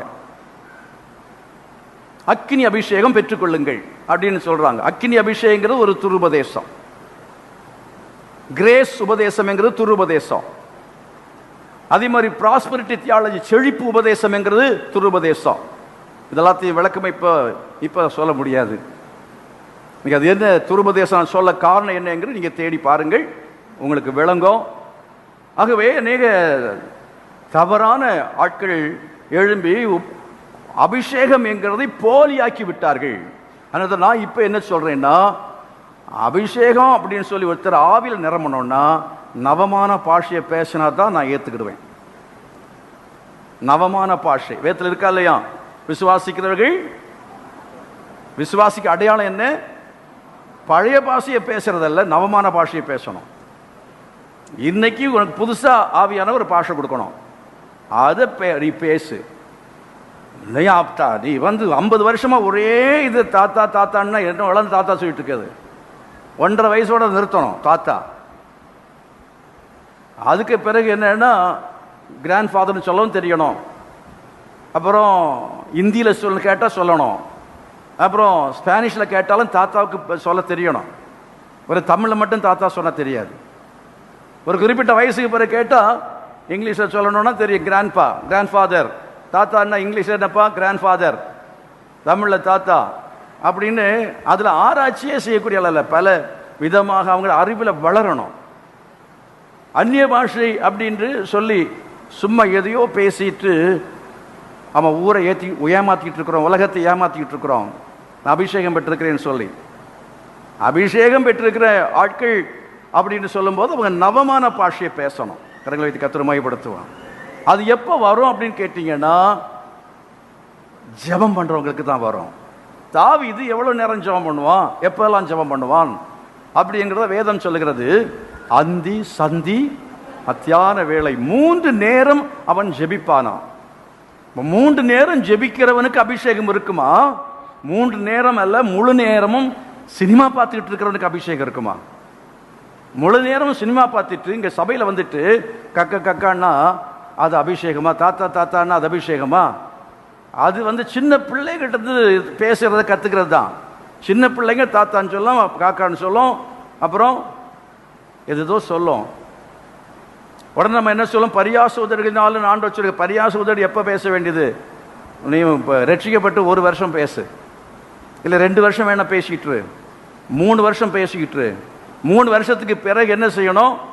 வியாக்கியானம் பண்ணணும், நவமான பாஷைகளை பேசணும். அது மட்டுமல்ல, ஏசாயா தீர்க்கதரிசியின் புத்தகத்தில் சொல்லப்பட்டிருக்கிறது, அபிஷேகம் பெற்றிருந்தால் அதுக்குரிய அடையாளத்தை நம்ம வாசிக்கிறோம். வாசித்து பாருங்கள் என்ன சொல்லப்பட்டிருக்கிறது. கர்த்தருடைய ஆவியானவர் என்மேல் இருக்கிறார். அவர் எதற்காக என்னை அபிஷேகம் பண்ணினார்? 61ஆம் அதிகாரத்தில் 1வது வசனம். கர்த்தராகிய தேவனுடைய ஆவியானவர் என்மேல் இருக்கிறார். சிறுமைப்பட்டவர்களுக்கு சுவிசேஷத்தை அறிவிக்க கர்த்தர் என்னை அபிஷேகம் பண்ணினார். இருதயம் நொறுங்குண்டவர்களுக்கு எதுக்காக அபிஷேகம் பண்ணினார்? காயங்கட்டுதலையும் சிறுமைப்பட்டவர்களுக்கு சுவிசேஷத்தை அறிவிக்கும்படி கர்த்தர் அபிஷேகம் பண்ணினார். இப்ப நான் கேட்கிறேன், எனக்கு ஒரு பர்பஸ், ஒரு நோக்கத்திற்காக எனக்கு ஒரு பதவி கொடுத்திருக்கிறார் வைத்துக் கொள்ளுங்கள். ஒரு நோக்கத்திற்காக கொடுக்கப்பட்டிருக்கு என்று சொன்னால் அதை நான் செய்யவில்லை என்றால் அந்த பதவி என்று எடுப்பாங்களா எடுக்க மாட்டாங்களா? எடுத்துருவாங்க. அப்போ சுவிசேஷத்தை அறிவிக்க வேண்டும். அதற்காக தான் அபிஷேகத்தை ஆண்டவர் சபைக்கு கொடுத்தார். அதுக்காக தான் விசுவாசிகளுக்கு கொடுத்தார். ஜெபம் பண்ணி அபிஷேகத்தை பெறலாம். ஆனால் தொடர்ந்து அந்த அபிஷேகத்தை தக்க வைத்துக் கொள்ள வேண்டும் என்றால் நாம் அந்த நோக்கத்தை நிறைவேற்ற வேண்டும். சத்தமே வரலையே, வராதில்ல. எனது ரெண்டுமே நம்ம செய்யறது இல்லை. ஜெபம் பண்றது கிடையாது, சுவிசேஷமும் அறிவிக்கிறது இல்லை. அப்படி என்றால் பெந்தேகோஸ்தே சபையிலே நம்ம பேசுகிற அந்நிய பாஷை பேசுகிறது, கையெல்லாம் அசைக்கிறோமே, ரொம்ப குதிக்கிறோமே, இதெல்லாம் எதனால வருது? பரிசுத்த ஆவியினால அப்படின்ட்டு சொல்ல முடியாது, சந்தேகம். அசுத்த ஆவியினாலேன்னு கூட சொல்லலாம். பெந்தேகோஸ்தே சபைகளில் நிறைய விசுவாசிகளுக்கு இருக்கிறது அசுத்த ஆவி தான், பரிசுத்த ஆவி கிடையாது. ஏன் அப்படின்னா அவங்க ஜெபம் பண்றது இல்லை, ஊழியமும் செய்கிறது இல்லை. அப்புறம் எப்படி பரிசுத்த ஆவி அவங்களுக்குள்ள இருக்கும்? பரிசுத்த ஆவி இல்லைன்னா அசுத்த ஆவி உள்ளால இருக்கும். புரியலையா? எம்டியா ஒருபோது எம்டியாக இருக்கிற இடத்தை பிசாசு விட மாட்டானா. அவன் எம்டியாக இடம், எந்த இடம் காலியாக இருக்கிறது என்று தேடி திரிவான். அப்புறம் அந்த காலியாக இருக்கிற இடத்தை நிரப்புகிறவன் தான் பிசாசு. எந்த இடமும் ஒரு இடத்தை, அதாவது இருதயம் காலியாக இருக்காது. ஒன்றில் தேவ ஆவியானவர் இருப்பார், இல்லை என்றால் பரிசுத்த ஆவி இருப்பார். அதனால சுவிசேஷத்தை என்ன செய்யணும்? சிறுமைப்பட்டவர்களுக்கு அறிவிக்க வேண்டும். ஒருவேளை அசுத்த ஆவிக்கு ஆண்டவர் ஒப்பு கொடுக்காம இருந்தார்னா ஆண்டவருடைய கிருபைக்காய் கர்த்தரை ஸ்தோத்திரம் பண்ணுங்க. ஆமென். ஜெபம் பண்ணணும், சுவிசேஷம் அறிவிக்க வேண்டும். அப்பொழுதுதான் பரிசுத்த ஆவியானவர் நமக்குள்ளே அவர் இருப்பார். அந்த நோக்கத்தை, அதற்காக தான், அந்த நோக்கத்திற்காக தான் பரிசுத்த ஆவியின் அபிஷேகம் நமக்கு கொடுக்கப்பட்டிருக்கிறது என்பதை ஏசாயா 61 நாம் என்ன செய்தோம்? வாசித்தோம். அருமையான அப்படின்னாலே தாவீதுடைய வாழ்க்கையிலே அவனை உயர்த்தினது எது என்று கேட்டால் அபிஷேகம். அவனை மேன்மைப்படுத்தியதுக்கு காரணம் அந்த அபிஷேகம் தான். எத்தனையோ விசுவாசிகள் மேன்மை அடைந்தார்கள். இந்த மேன்மை அடைவதற்கு காரணமாக இருந்தது அவர் ஆண்டவராக இயேசுவை ஏற்றுக்கொண்டது ஒன்று, அவர் இயேசுவுக்கு தங்களை ஒப்பு கொடுத்தது முதல் காரணம். இரண்டாவது, அவர்கள் அபிஷேகத்தை பெற்றுக்கொண்டார்கள். அல்லேலூயா. தேவனுடைய அபிஷேகத்தை மதித்தால் தேவனுடைய ஆவியானவரோடு ஐக்கியம், ஃபெல்லோஷிப் இருக்க வேண்டும். அபிஷேகம் பெற்றதோடு நம்ம நின்று விடுகிறோம். ஒரு தேவ மனுஷன் சொல்றார், கொரியாவில் உள்ள உலக பிரசித்தி பெற்ற போதகர் இருக்கிறாரே, அவர் சொல்லுகிறார், அதாவது அவருடைய மேன்மைக்கு காரணம் என்னன்னா the fellowship of the Holy Spirit. வேறு அந்நிய பாஷை அல்ல, fellowship of the Holy Spirit. பரிசுத்த ஆவியானவருடைய ஐக்கியம், அந்யோன்ய ஐக்கியம். நீங்கள் பெற்ற பரிசுத்த ஆவி என்ன செய்யாதிருங்கள்? துக்கப்படுத்தாதிருங்கள். நீங்கள் பெற்ற பரிசுத்த ஆவியை அவித்து போடாதிருங்கள் என்றெல்லாம் சொல்லப்பட்டிருக்கிறது. எத்தனை பேர் நம்ம பரிசுத்த ஆவியானோட ஃபெல்லோஷிப் வச்சிருக்கோம்? ஆவியானவரோடு கூட அந்த நெருக்கமான ஒரு ஃபெல்லோஷிப், ஐக்கியம். அந்த மனுஷன் சொல்வாரு, அவருடைய ஐக்கியத்தை பாருங்க. இரவிலே படுக்க போகும்போதும் காலையில் எழும்பின உடனே குட் மார்னிங் ஹோலி ஸ்பிரிட்னு சொல்லுவாராம். காலை எழும்பும் பொழுதே குட் மார்னிங் ஹோலி ஸ்பிரிட்னு சொல்லுவாராம். ஆலயத்துக்கு வரும் பொழுது, ஆவியானவரே நாம் 2 பேரும் சேர்ந்து இன்னைக்கு ஆலயத்துக்கு போகிறோம், நீ தான் இன்னைக்கு பிரசங்கம் பண்ண போகிறீர், என்னோடு கூட இருந்து எனக்கு உதவி செய்யணும்னு சொல்லி கேட்பாராம். நான் சொல்லும்போது பக்கத்தில் ஒரு செயல் இருக்கும். அந்த செயல், ஆவியானவரே நீர் என்னோடு கூட அமர்ந்திருக்க வேண்டும் அப்படின்னு பக்கத்தில் ஆவியானவர் இருக்கிறது போலவே அவரை ஒரு ஆவியாய் அல்ல, தேவன் ஆவியாய் இருக்கிறார். he is a person. அவர் ஒரு நபர். அவர் நம்மை காண்கிறார், அவர் நம்மோடு கூட இருக்கிறார். அப்ப அவரோடு கூட உள்ள அந்த விதமான அந்த உணர்வு, அவர் என்னோடு இருக்கிறாருங்கிற அந்த உணர்வோடு அவருக்கு பிரியமானவைகளை செய்து அவரோடு பேசி அவரோடு உறவாடி அப்படி ஜீவிக்கிற அவருடைய நடத்துதலை பின்பற்றுகிற ஒரு நபராக நாம் இருப்போம் என்றால் கர்த்தர் நம்மை உயர்த்துகிறவராய் இருக்கிறார். ஆண்டவர் மேன்மைப்படுத்த வேண்டும் என்று சொன்னால் நம்ம ஆவியானுடைய அபிஷேகம் பெற்றோம்னு சொல்லி ஏதோ 4 வார்த்தை அந்நிய பாஷை மாத்திரம் பேசிட்டு உட்கார்ந்து இருக்கிறோம். ஆனா தாவீது பரிசுத்த ஆவியானவரால் நடத்தப்பட்டான். he was led by the Holy Spirit. பரிசுத்த ஆவியானவரால் யார் நடத்தப்படுகிறார்களோ அவர்கள்தான் மேன்மை அடைவார்கள். புரியலையா? ஏன் கிறிஸ்தவங்கள வித்தியாசம், ஏன் ஊழியக்காரர்கள வித்தியாசம்? யார் தேவனுடைய ஆவியானவரால் முழுமையாய் நடத்தப்படுகிறார்களோ அவர்கள் கர்த்தர் மேன்மைப்படுத்துகிறார். சவுல் தேவனுடைய ஆவியின் அபிஷேகத்தை பெற்றுக்கொண்டான். ஆவியானவருடைய ஐக்கியம் அவனுக்கு இல்லை, ஆவியானவர் நடத்தப்படவில்லை. ஆனால் தாவீது அபிஷேகத்தை பெற்றுக்கொண்டான், ஆவியை அவித்து போடவில்லை. அதுக்காக என்ன செய்வான்? ஜெபம் பண்ணுவான். அது மாத்திரமல்ல, சங்கீதத்தில் 51வது அதிகாரத்தை எடுத்து பாருங்கள். அவனுடைய வாழ்க்கையிலே நமக்கு அவனுக்குள்ள இன்னொரு வித்தியாசத்தை பார்க்கிறோம். 51வது அதிகாரத்தில் 13வது வசனம்.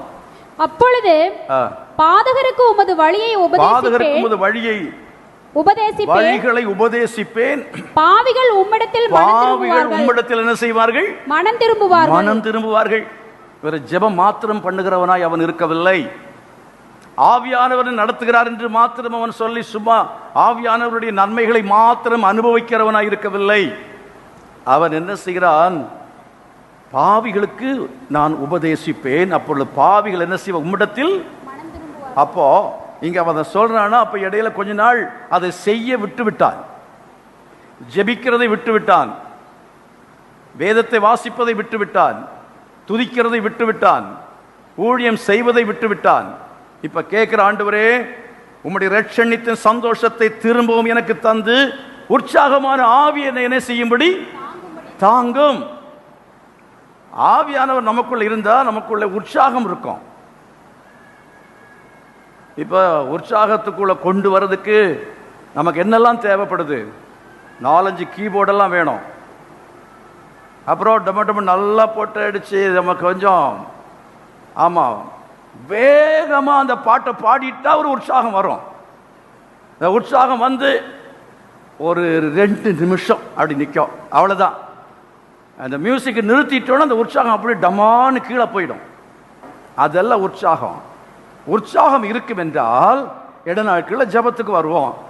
உற்சாகம் இருக்கும்னு சொன்னா முழு இரவு ஜபத்துக்கு வருவோம். உற்சாகம் இருக்கும் என்றால் உபவாச ஜபத்துக்கு வருவோம். உற்சாகம் இருக்கும் என்றால் அதிகாலையிலே எழும்பி ஜபம் பண்ணுவோம். அதிகாலையிலே ஜபத்துக்கு என்ன செய்வோம்? வருவோம். உற்சாகம் இருக்கும் என்றால் பாவிகளுக்கு வழி என்ன செய்வோம்? உபதேசிப்போம். அவர்கள் மனம் திரும்புவார்கள். ஆகவே இந்த உற்சாகம் நமக்கு இந்த டெம்பரரியான உற்சாகம் வருகிறதே. சினிமா தியேட்டருக்கு போனால் கொஞ்சம் உற்சாகம் வரத்தானே செய்யுது. அதே மாதிரி சில ஒரு மியூசிக்கு கான்சர்ட் நடத்துகிறாங்கன்னு அங்கே போயிட்டா கொஞ்சம் உற்சாகம். என்ன ஆட்டம் பாருங்க, மியூசிக் கான்சர்ட் போட்டா. இங்கே யாராவது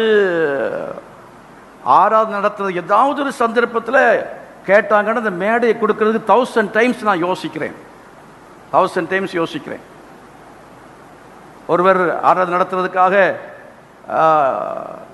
அவரை ரெக்கமெண்ட் பண்ணாங்க. நான் ரொம்ப யோசிச்சுட்டு உட்கார்ந்துருக்கேன். ஏன்னா அவர் சபையில் யாரை கூப்பிட்டு நடத்தினான்னு எனக்கு தெரியும். சரியில்லாத ஆராதனை வர்ஷிப் லீடர்ஸ் இருக்கிறாங்க.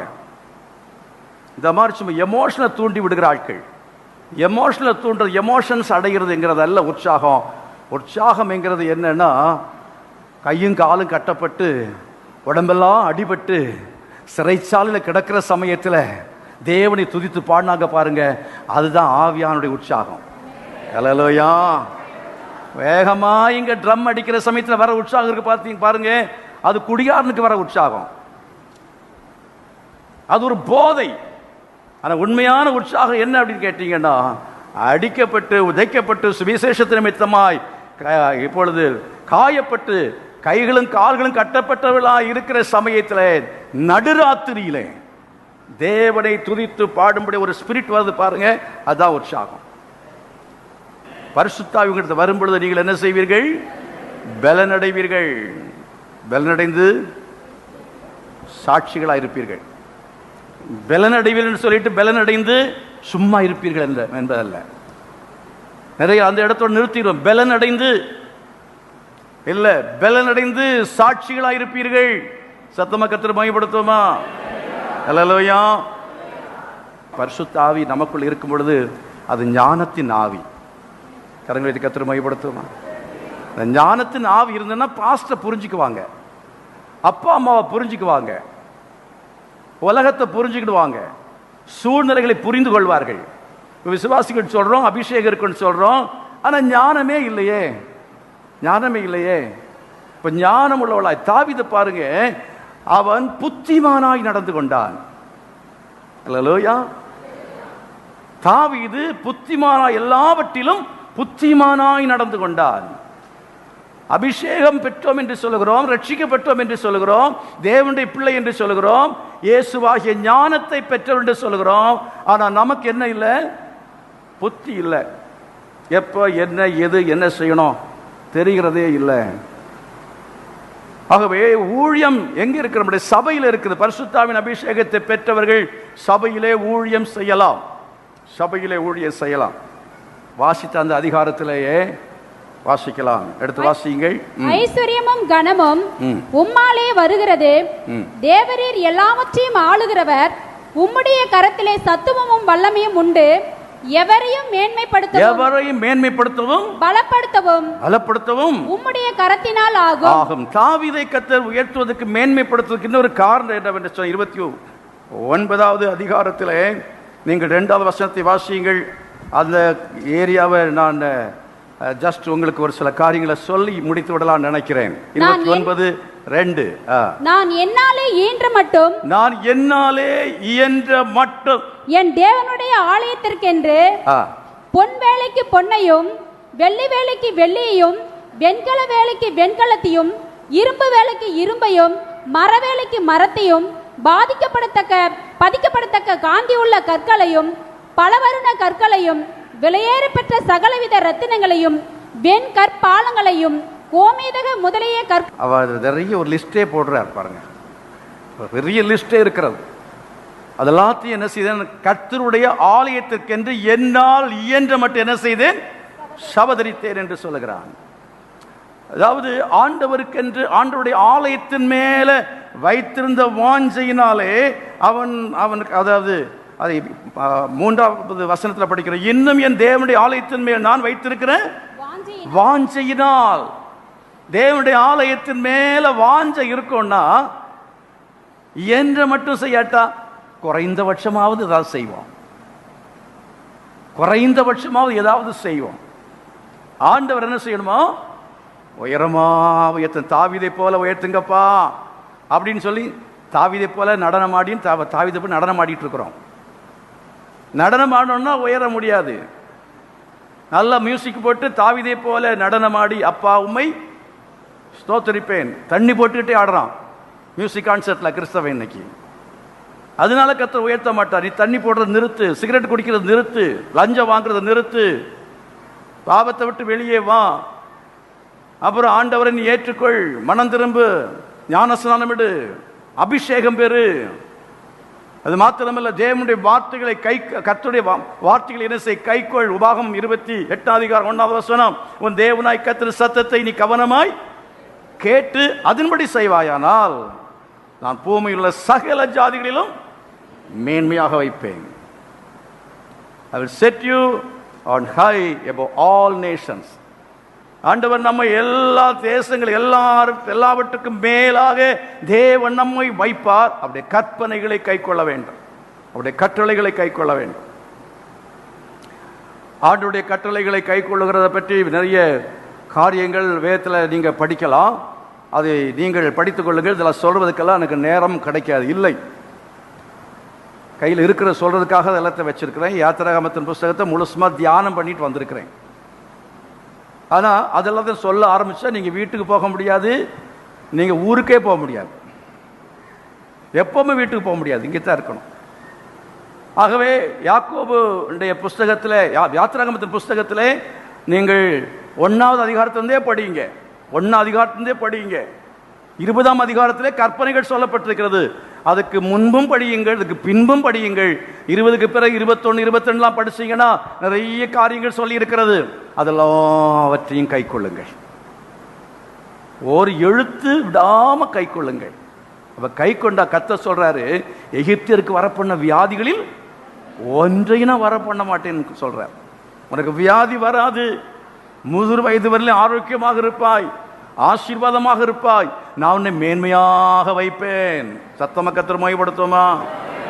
எனக்கு இதற்காக வியாதி வந்தது, எனக்கு எதுக்காக இந்த பண நஷ்டம் வந்தது, எனக்கு எதுக்காக அது வந்து இது வந்தது, எதனால எனக்கு அது இல்லை இது இல்லை. காரணம் என்ன அப்படின்னு கேட்டா, தேவனுடைய கற்பனைகள் எல்லாவற்றையும் நாம் இன்னும் கை கொள்ளவில்லை. கற்பனைகளை சரியாய் நாம் கை கொண்டு விட்டோம். எல்லா கற்பனையும் கை கொண்டோம் அப்படின்னு சொல்றாங்க. எத்தனை பேர் இருக்கீங்க? எல்லா கற்பனையுமே கை கொண்டுட்டோம். இனி ஒரு வள்ளி புள்ளி கூட விடல. இருக்கிறீங்களா? இல்ல. கற்பனை எல்லாத்தையும் கை கொள்ள முடியுமா? முடியும். கிரேஸ் உபதேசம் இருக்கிறதுக்கு அர்த்தம் என்னன்னா, கற்பனைகள் கை கொள்ள முடியாது, அதனால பழைய ஏற்பாட்டு கற்பனைகள் எல்லாத்தையும் குப்பை தொட்டியில போடு, கிரேஸை பிடிச்சிக்க. கிருபை கிருபை கிருபை அப்படின்னு கிருபையை சொல்றாங்க. கற்பனைகள் கை கொள்ள வேண்டிய அவசியம் இல்லை. நாம் என்ன செஞ்சாலும் கிருபைக்குள்ளே நாம் இருக்கிறோம், கிருபை பார்த்துக் கொள்ளுங்கிறாங்க. ஆனால் வேதம் என்ன சொல்லுகிறது? கிருபை இல்லாதனால கற்பனையை பழைய ஏற்பாட்டில் அவர் கை கொள்வதற்கு என்ன செய்ய திணறினாங்க. அதுலயும் அப்படி இருந்துமே என்ன செஞ்சிட்டார்? தாவீது கை கொண்டிருக்கிறாங்க, பலர் கை கொண்டிருக்கிறாங்க. புதிய ஏற்பாட்டில் தேவனுடைய கிருபையை நாம் பெற்றிருக்கிறபடினாலே தேவனுடைய கற்பனைகளை நாம் இன்னும் எளிதாய் கை கொள்ள முடியும். சத்தமா கர்த்தர் மகிமைப்படுத்துமா? அந்த காலத்தில் நடந்து போய் என்ன செஞ்சாங்க? எங்கெங்கோ அடுத்த இடத்துக்கு போய் சேர்ந்தாங்களே. இன்னைக்கு நமக்கு விமானமே இருந்தால் எவ்வளவு எளிதா போகலாம். அதைத்தான் அன்றைக்கு நடந்தும் பிரயாணம் பண்ணினார்கள், நடந்தும் காரியங்களை செய்தார்கள், நடந்து ஊழியம் செஞ்சாங்க. விமானம் இல்லை, பஸ் கிடையாது. அப்போஸ்தலனாகிய பவுல் எவ்வளவோ காரியங்களை சாதித்தார். காரணம் என்ன? அவருக்கு இருந்த அர்ப்பணிப்போ, அவருக்கு இருந்த அபிஷேகமோ, அவருக்கு இருந்த வாஞ்சையும் என்ன இருந்தது? அவரோட இந்த கிருபை. ஆமென், ஹல்லேலூயா. அதே கிருபை நமக்கு இருக்கிறது. ஹல்லேலூயா. பவுல் காலத்தில் பவுலுக்கு கொடுத்த அதே கிருபை. உன் பலவீனத்தில் என் பலன் பூரணமாய் விளங்கும், என் கிருபை உனக்கு போதும் என்று ஆண்டவர் சொல்லுகிறார். நினைக்கிறோம், ஐயோ அந்த காலத்தில் இருந்தவர்களுக்கெல்லாம் ஒரு பிரச்சனையுமே இல்லைன்ட்டு. அப்போஸ்தலனாகிய பவுல்கிட்ட கேளுங்க, அவர் நிறைய சொல்றார். அடிகள் பட்டார், உதைகள் பட்டார், பஞ்சம், பசி, பட்டினி, நிர்வாணம், நாசமோசம், நிகழ்காரியங்கள், வருங்காரியங்கள் என்று எவ்வளவோ காரியங்களை பற்றி பட்டியல் போட்டு சொல்லிக் கொண்டிருக்கிறார். என்ன எவ்வளவு வியாதி, பலவீனம், அப்படிப்பட்டதான நிலைமையில் இருந்த அவரை பார்த்து ஆண்டவர் சொல்ல, என் கிருபை உனக்கு போதும். கர்த்தர் உங்களுக்கோ அவருக்கு கொடுத்த அதே கிருபையை உங்களுக்கு எனக்கு தருவார். எத்தனை பேர் விசுவாசிக்கிறீங்க? எத்தனை பேர் தேவனுடைய கிருபை வேணும்? ஹல்லேலூயா. என்ன செய்ய வேண்டும் என்றால், தாவீது என்ன ஆண்டவர் அவர் உயர்த்துவதற்காக காரணம் தேவனுடைய ஆலயத்தின் மேல் வைத்திருந்த வாஞ்சை. ஆமென். தேவனுடைய ஆலயத்தின் மேல எவ்வளவு வாஞ்சை இருக்கிறது. ஆண்டவரே நம்முடைய ஆலயத்தின் மேல வாஞ்சையா இருக்கிறேன்னு சொல். எத்தனை பேர் சொல்ல முடியும்? தேவனுடைய ஆலயத்தின் மேல் நான் மிகுந்த வாஞ்சை வைத்திருக்கிறேன் சொல்றவங்கலாம். அப்படி இல்லைன்னா சர்ச்சுக்கு வருவோம் பாஸ்டர், நாங்கள் வந்திருக்கிறோம் இல்லையா, உங்களுக்கு தெரியவே இல்லையா? உண்மைதான் வந்திருக்கிறீங்க, ஆனால் எனக்கு அது ஒத்துக்க முடியல. ஏன்னா அந்த முந்தின வசனத்தை படிச்சு முடிக்க போறோம். 2ஆம் வசனம், நான் என்னாலே இயன்ற மட்டும், என்னாலே இயன்ற மட்டும் என் தேவனுடைய ஆலயத்திற்கென்று, தேவனுடைய ஆலயத்திற்கு மேல வாஞ்ச வைத்திருந்தால் தேவனுடைய ஆலயத்திற்கென்று என்ன செய்தீர்கள்? என்ன செய்தோம்? குறைந்தபட்சம் ஏதாவது செஞ்சிருக்கிறோமா? அப்படி செய்திருந்தால் கர்த்தருக்கு ஸ்தோத்திரம். ஆனா கொஞ்சம் குறைந்தபட்சமும் செய்யாதவர்கள் இருக்கலாம். குறைந்தபட்சம் அல்ல, இயன்ற மட்டும் கர்த்தருக்கு செய்யணும். இயன்ற மட்டும் ஆண்டவருடைய சபைக்கு, ஊழியத்திற்கென்று, கர்த்தருக்கென்று இயன்ற மட்டும் நான் என்ன செய்யணும்? கொடுக்கணும். அது மட்டும் அல்ல, இயன்ற மட்டும் ஊழியம் செய்யணும். இயன்ற மட்டும் சுவிசேஷம் அறிவிக்கணும். இயன்ற மட்டும் சுவிசேஷம் அறிவித்து ஆட்களை என்ன செய்யணும்? கொண்டு வரணும். இயன்ற மட்டும் ஜெபம் பண்ணணும். என்னால் இயன்ற மட்டும் ஜெபிக்கிறேன் அப்படி சொல்றோமா? முடிஞ்சா ஜெபம் பண்றேன், முடியாட்டா விட்டுறேன் அப்படி சொன்னா கூட பரவாயில்ல, அது கூட இல்லை. இப்ப அதை பத்தி சிலர் யோசிக்கிறதே இல்லை. நம்ம ஜெபத்தை பற்றி யோசிக்கிறோம். என்னால இயன்ற மட்டும் ஒரு நாள்ல என்ன செய்றேன்? வேதத்தை புத்தகத்தை 10 அதிகாரம் வாசி, 5 அதிகாரம் வாசிக்கிறேன். என்னால இயன்ற மட்டும் 2 ஆராதனைக்கு வர்றேன். என்னால இயன்ற மட்டும் இட நாட்களில் என்ன செய்கிறேன்? ஜெபத்திலே வந்து பங்கு பெறுகிறேன். என்னால இயன்ற மட்டும் ஜெபக்குழுக்களை நடத்துகிறேன். என்னால இயன்ற மட்டும் ஆலயத்திற்கென்று தசமபாகம் அது மட்டுமல்ல, மட்டும் தியாகமாய் என்னால இயன்ற மட்டும் என்ன செய்கிறேன்? கொடுக்கிறேன். என்னால இயன்ற மட்டும் பரிசுத்தமாய் ஜீவிக்கிறேன். சொல்ல முடியுமா? எத்தனை பேர் சொல்ல முடியும்? கை உயரல, உயரணும். கை வைத்து சாட்டு கேட்ப ஆண்டவரே, நான் இன்னும் கர்த்தாவே தாவீதை போல என் வாழ்க்கையில முயற்சி செய்யணும்ப்பா, முயற்சி செய்யணும், பிரயாசப்படணும். உடைய கிருபையை நான் பெற்றுக்கொள்ளணும். உடைய கிருபையை நான் பெற்றுக்கொள்ளணும். நல்லா கையில் வைத்து எல்லா ஜெபம் பண்ணுங்க. ஆண்டவரே, உடைய கிருபை வேணும்ப்பா, உடைய கிருபை வேணும். உமக்காக நான் ஜீவிக்கணும், உமக்காக நான் ஜீவிக்கணும், உமக்காக நான் ஊழியம் செய்யணும், உமக்காக ஆண்டவரே நான் பரிசுத்தமாக நான் ஜீவிக்கணும். ஓ ஹல்லேலூயா, எனக்கு உதவி செய்யும் என்று சொல்லி கேளுங்க. தாவீது சொல்கிறான், எவரையும் அவர் உயர்த்த முடியும், எவரையும் அவர் உயர்த்த முடியும். நீங்கள் எப்படிப்பட்ட எவ்வளவு படித்திருக்கிறீர்கள் என்பது ஆண்டவருக்கு முக்கியம் அல்ல. நீங்கள் கர்த்தருடைய சமூகத்தில் எப்படிப்பட்டவர்களாக இருக்கிறீர்கள் என்பதுதான் முக்கியமாக இருக்கிறது. குடும்பத்தில் நீங்கள் கடைசியான நபராக எண்ணப்பட்டிருக்கலாம், எல்லாராலும் புறக்கணிக்கப்பட்டிருக்கலாம், ஒதுக்கப்பட்டிருக்கலாம், ஒன்றும் இல்லாதவர்களாக இருக்கலாம். ஏதோ கொஞ்சம் ஒரு சிறிய ஒரு தொழிலாக இருக்கலாம், இல்ல வருமானம் உங்களுக்கு இருக்கலாம். அந்த வருமானத்தை கர்த்தர் ஆசீர்வதித்து உங்களை இன்னும் மேன்மைப்படுத்துவார். எத்தனை பேர் விசுவாசிக்கிறீங்க? ஒரு சின்ன வீட்டில் நீங்க இருந்து கொண்டிருக்கலாம், கர்த்தர் உங்களை ஆசீர்வதித்து உங்களை மேன்மையாக வைப்பார். நீங்க ஒரு சாதாரணமான மனுஷனாக இருக்கலாம், உலகத்தாரால் நீங்கள் மற்ற மக்கள் உங்களை நினைத்து பார்க்க முடியாது. அப்படிப்பட்ட நிலைமையிலே தாவீதை போல நீங்கள் ஒரு ஆடு மேய்க்கிற ஒரு தொழிலாளியாக இருக்கலாம்.